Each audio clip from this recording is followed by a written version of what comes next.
Kita lanjutkan dialog kami, Bang Ramson. Jika kita tadi membahas, sebenarnya ada kriteria khusus tidak bagi perguruan tinggi yang dapat mengelola tambang ini? Ya, memang. Jadi ada kriteria khusus. Jadi tidak semua perguruan tinggi. Jadi ada nanti kriteria khusus perguruan tinggi yang memperoleh izin tersebut.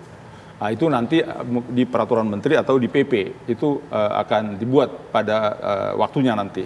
Jadi poinnya sebenarnya mengelola tadi bahwa IUP atau UPK yang sudah batal itu udah milik negara, itu nanti yang diserahkan. Itu tidak memulai dari nol lagi. Dan sebenarnya kalau pertambangan ini kan marketnya udah jelas. Tinggal depositnya udah jelas. Apalagi itu rata-rata sudah punya data-data. Itu tinggal menggali dan menjual. Nah, ini proses menggali dan menjual memang butuh cost, butuh biaya. Nah, itu disitulah kepiawaian dari perguruan tinggi memilih orang-orang yang tepat untuk mengelola itu. Kami belum terbayang posisi perguruan tinggi ini, apakah SDM-nya nanti yang mengelola atau ada orang-orang jurusan pertambangan yang tahu betul bagaimana eksplorasi tambang, mereka yang megang. Nah, itu kan dibentuk organisasi, badan usaha. Tetap badan usaha, bukan langsung izin itu misalnya diberikan kepada perguruan tinggi A. Tetapi pemegang sahamnya perguruan tinggi A. Nah, itu baru ada badan usaha, tetap badan usaha. Badan usaha koperasi aja bisa. Nah, ini badan usaha yang pemegang sahamnya antara lain perguruan tinggi, bisa aja ada entah 1, 2, 3 kan kalau membuat badan usaha. Nah, jadi ke situ diberikan izin, ahli-ahli dari perguruan tinggi bidang manajemen, kalau memang ada juga fakultas pertambangan masuk di situ. Tapi kalau enggak ada kan bisa dicari yang lain, kan tinggal bagaimana mengelola aja. Jadi ini sebenarnya bukan hal yang sangat berat, karena kalau nggak jelas marketnya, tidak jelas sumber raw materialnya, dikasih modal berapapun belum tentu bisa survive untuk mengelola. Tetapi ini kan sudah ada, jadi apa yang mau digali sudah ada, terus untuk marketnya udah jelas ada, pasti laku lah kalau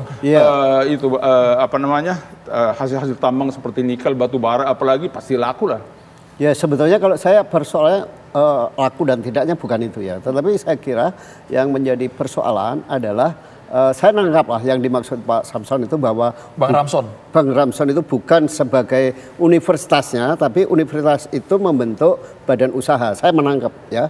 Tetapi kita juga harus realistis bahwa jumlah fakultas pertambangan di Indonesia itu sangat sedikit. Itu satu ya. Yang kedua, mereka sudah diserap oleh sektor swasta, sehingga atau juga BUMN. Sehingga ketika mereka harus membentuk badan usaha untuk mengelola tambang, belum tentu tersedia SDM yang kompeten. Ini menjadi satu persoalan yang besar, itu satu. Kedua, seperti yang saya katakan tadi, kita sudah punya pengalaman sejumlah PT NBH ini memiliki badan usaha. Tapi apa yang terjadi di badan usaha itu tidak seindah seperti yang dibayangkan dulu. Karena itu sebetulnya memang saya termasuk orang yang mengatakan bahwa ini sebetulnya cara halus pemerintah untuk menutup daya kritis perguruan tinggi. Karena itulah ini saya melihat sebagai satu bentuk kejahatan negara sebetulnya. Gitu. Tadi kan udah sampaikan sampai soal teknis ya. Artinya bahwa marketnya jelas. Marketnya jelas, sumbernya jelas. Tinggal bagaimana manajerialnya aja. Tidak harus di situ ada fakultas pertambangan. Kedua, ini akan menghasilkan dana yang besar.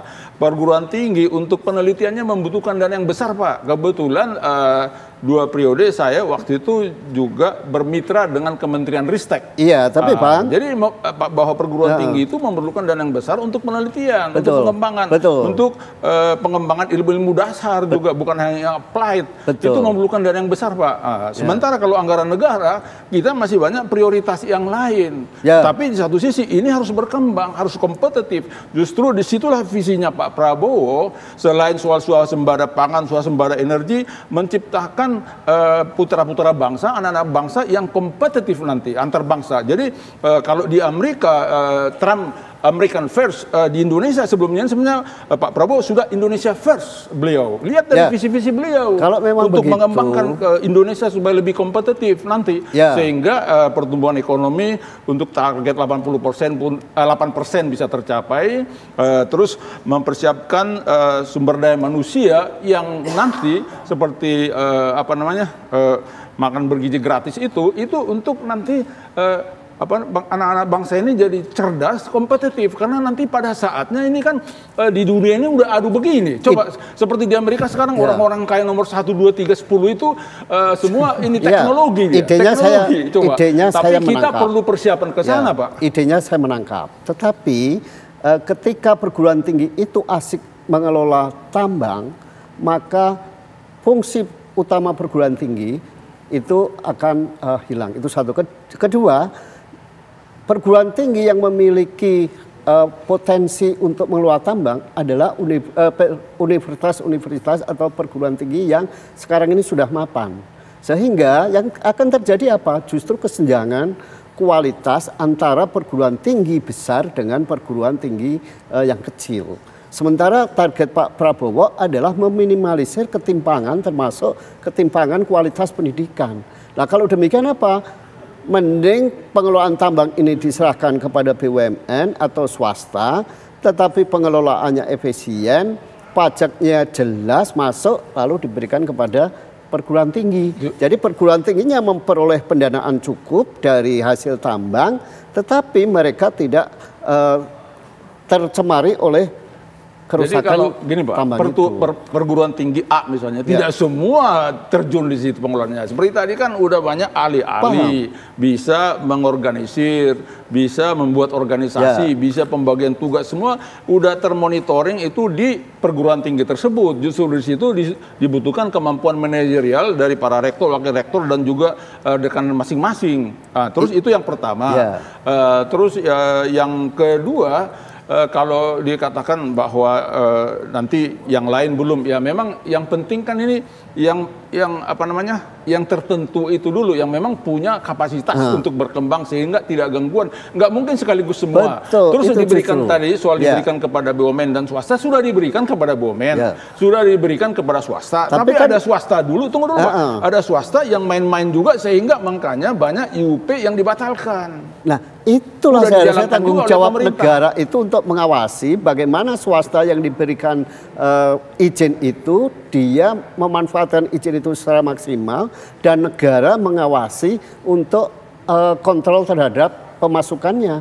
Jadi tidak lalu kemudian karena ini swasta main-main lalu diserahkan ke perguruan tinggi. Bukan semua swasta main-main. Kalau dikasih 1000 ke swasta nih, tapi ada 500 yang main-main. Ya, yang 500 itu tetap didorong oleh pemerintah. Tapi kalau ini kurang ini, ya gimana mau didorong? Justru di situ ada peluang. Ini soal peluang nih. Peluang. Kalau dikasih ke perguruan tinggi, tetap swasta tetap. Kalau saya kalau saya mending konsentrasi yang 500 ini, yang 500 biar untuk masa depan. Karena kebutuhan kita tidak hanya generasi sekarang. Tapi Palu sudah diketuk ini Pak? Iya. Belum, ini kan baru sudah Bang? RUU baru yang diketuk itu baru menjadi RUU. Ini kan perguruan tinggi paling berapa? Taruhlah misalnya tahap pertama ada 15, kan baru 15 IUP, IUPK.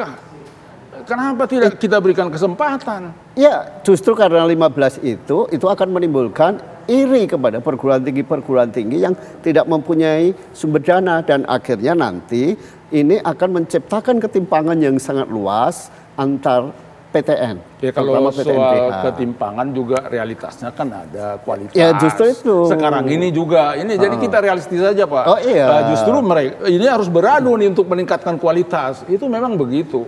Nah itu namanya global ini juga kompetitif. Kompetitif Pak. Justru di situ harus bisa pemimpin kita itu bisa membaca. Jadi untuk bisa mampu kompetitif secara global, mana dulu yang didorong? Satu hal Bang tadi yang belum terjawab, apakah ini ada maksud, ada udang di balik batu bahwa menggembosi nama dan daya kritis perguruan tinggi? Nggak ada, murni untuk pengembangan kemampuan sumber daya manusia supaya kompetitif.